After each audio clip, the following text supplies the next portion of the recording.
Suatu ketika, kawan-kawan Abu Nawas merencanakan akan mengadakan perjalanan wisata ke hutan. Akan tetapi dengan tanpa keikutsertaan Abu Nawas, perjalanan akan terasa melelahkan dan membosankan.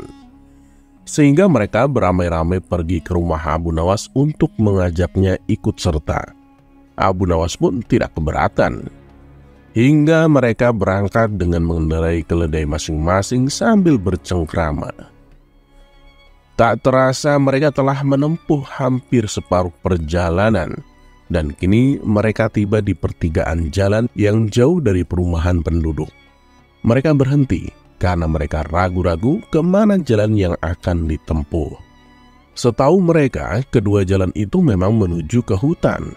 Tetapi hutan yang mereka tuju adalah hutan wisata yang berisi binatang-binatang buas. Abu Nawas hanya bisa menyarankan untuk tidak meneruskan perjalanan, karena bila salah pilih, maka mereka semua tak akan pernah bisa kembali. Bukankah lebih bijaksana bila kita meninggalkan sesuatu yang meragukan? Tapi salah seorang dari mereka tiba-tiba berkata, "Aku punya 2 orang sahabat yang tinggal di dekat semak-semak sebelah sana. Mereka adalah saudara kembar, dan tak ada seorang pun yang bisa membedakan keduanya, karena rupa mereka begitu mirip. Yang satu selalu berkata jujur, sedangkan yang lainnya selalu berkata bohong. Dan mereka adalah orang-orang aneh, karena mereka hanya mau menjawab satu pertanyaan saja." "Apakah engkau mengenali salah satu dari mereka yang selalu berkata benar?" tanya Abu Nawas. "Oh tidak Abu Nawas," jawab kawan Abu Nawas singkat. "Baiklah, kalau begitu kita beristirahat sejenak," sambung Abu Nawas. Abu Nawas pun makan daging dengan madu bersama sahabat-sahabatnya. Seusai makan, mereka berangkat menuju ke rumah yang dihuni 2 orang kembar bersaudara. Setelah pintu dibuka, maka keluarlah salah seorang dari 2 orang kembar bersaudara itu. "Maaf, aku sangat sibuk hari ini. Engkau hanya boleh mengajukan 1 pertanyaan saja, tidak boleh lebih," katanya. Kemudian Abu Nawas menghampiri orang itu dan berbisik.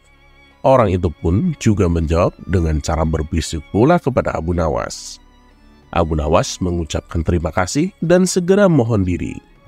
"Hutan yang kita tuju melewati jalan yang sebelah kanan," kata Abu Nawas kepada sahabatnya. "Bagaimana engkau tahu bisa memutuskan harus menempuh jalan sebelah kanan? Sedangkan kita tidak tahu apakah orang yang kita tanya itu orang yang selalu berkata benar atau orang yang selalu berkata bohong," tanya salah seorang dari mereka. "Ya, karena orang yang kutanya menunjukkan jalan yang sebelah kiri," kata Abu Nawas. Karena masih belum mengerti juga, maka Abu Nawas menjelaskan. "Jadi gini, tadi aku bertanya, apakah yang akan dikatakan saudaramu bila aku bertanya jalan mana yang menuju hutan yang indah? Bila jalan yang benar itu sebelah kanan, dan bila orang itu kebetulan yang selalu berkata benar, maka ia akan menjawab jalan sebelah kiri. Karena ia tahu saudara kembarnya akan mengatakan jalan sebelah kiri, sebab saudara kembarnya selalu berbohong. Dan bila orang itu kebetulan yang selalu berkata bohong, maka ia akan menjawab jalan sebelah kiri, karena ia tahu saudara kembarnya akan mengatakan jalan sebelah kanan, sebab saudara kembarnya selalu berkata benar." Abu Nawas pun mengulangi lagi penjelasannya. "Tadi aku bertanya, apakah yang akan dikatakan saudaramu bila aku bertanya jalan mana yang menuju hutan yang indah? Bila jalan yang benar itu sebelah kanan, dan bila orang itu kebetulan yang selalu berkata benar, maka ia akan menjawab jalan sebelah kiri, karena ia tahu saudara kembarnya akan mengatakan jalan sebelah kiri, sebab saudara kembarnya selalu berbohong.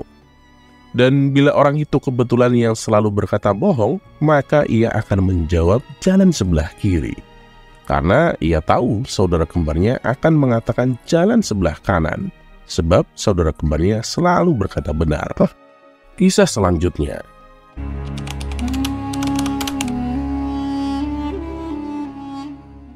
Dikisahkan, Abu Jahil yang terkenal pelit bertamu ke rumah Abu Nawas. Ia lalu mengungkapkan maksud kedatangannya. Ia ingin meminjam uang sebesar 100 dinar. Tentu saja Abu Nawas kaget mendengarnya. "Dari mana aku punya uang sebanyak itu?" ucap Abu Nawas. "Ayolah Abu Nawas, aku yakin kamu pasti ada. Pinjamilah barang sebulan," pinta Abu Jahil merengek. Awalnya Abu Nawas enggan mengabulkan permintaan Abu Jahil, tapi karena didesak terus-menerus, Abu Nawas tak kuasa menolak. "Tapi janji ya Abu Jahil, hanya sebulan," kata Abu Nawas mewanti-wanti. "Tenang Abu Nawas, aku janji, bulan depan kebun aku panen.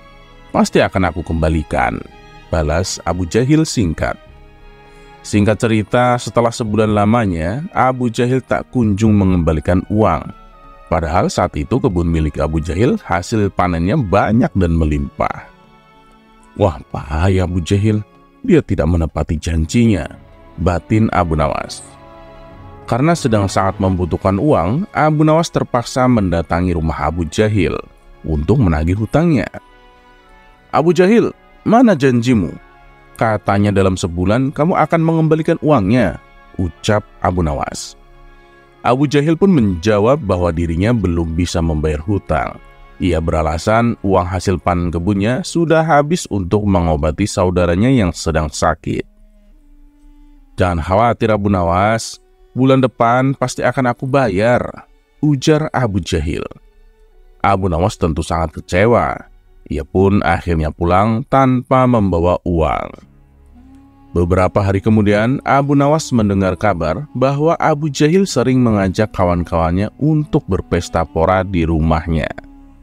Mendengar hal itu, Abu Nawas pun menjadi emosi. Kurang ajar benar ini Abu Jahil. Katanya uangnya sudah habis, tapi malah sering bikin pesta, gerutu Abu Nawas. Untuk menagihnya kembali, itu tidak mungkin. Abu Jahil pasti tidak akan membayar hutangnya dengan beribu macam alasan. Akhirnya terbesit di benak Abu Nawas suatu ide untuk mengerjai Abu Jahil. Esok harinya, pergilah Abu Nawas menemui sahabatnya yang ada di kampung seberang. Ia pun mengatur siasat dan meminta bantuan sahabatnya itu. Setelah siasatnya sudah diatur dengan matang, maka Abu Nawas segera mendatangi rumah Abu Jahil. "Abu Nawas, kenapa kemari sekarang? Aku kan sudah bilang mengembalikan uangnya bulan depan saja," kata Abu Jahil. "Oh Abu Jahil, kamu jangan salah paham dong. Aku kesini bukan mau menagih hutang, tapi aku ingin mengajakmu menemui orang pintar," balas Abu Nawas. "Menemui orang pintar? Memangnya untuk apa Abu Nawas?" tanya Abu Jahil penasaran. "Jadi begini Abu Jahil, di kampung seberang katanya ada dukun pesugihan yang bisa membuat kita menjadi kaya. Nah, aku ingin mencobanya ke sana," jawab Abu Nawas. "Wah, benarkah Abu Nawas? Baiklah, aku ikut juga ya. Aku juga pengen kaya," sahut Abu Jahil kegirangan. Singkat cerita, sampailah Abu Nawas dan Abu Jahil di rumah seorang dukun pesugihan. Setelah keduanya dipersilahkan masuk, dukun tersebut bertanya, "Wahai anakku, ada keperluan apa kalian kemari?" Abu Nawas selalu mengungkapkan keinginannya bahwa dia ingin kaya tanpa harus bekerja. "Oh, itu gampang sekali. Tapi ya ada syaratnya," ujar dukun tersebut. "Memangnya apa syaratnya Tuan?" tanya Abu Nawas. "Syaratnya harus ada tumbal. Tapi jangan khawatir, tumbalnya tidak harus dari keluarga. Orang lain juga bisa dijadikan tumbal. Tapi ya orang lain tersebut adalah orang yang ada kaitannya dengan hartamu," jawab sang dukun. "Maksudnya bagaimana Tuan? Aku belum paham," tanya Abu Nawas kembali. "Ya misalnya orang yang mempunyai hutang sama kamu, maka orang tersebut bisa dijadikan tumbal, meskipun dia bukan anggota keluargamu," jawab sang dukun. "Tapi kalau orang yang tidak mau dijadikan tumbal, bagaimana Tuan?" tanya Abu Nawas. "Kamu gak usah khawatir. Kamu tidak perlu minta izin orang tersebut. Nanti ia akan menjadi tumbal tanpa ia sadari, dan ia akan mati mengenaskan, kata sang dukun menjelaskan. Oh begitu ya. Baiklah tuan, saya setuju, balas Abu Nawas sambil melirik ke arah Abu Jahil. Abu Jahil yang merasa gelagat dirinya akan dijadikan tumbal seketika langsung gemetaran. Kemudian Abu Nawas diajari mantra oleh sang dukun sebagai ritual.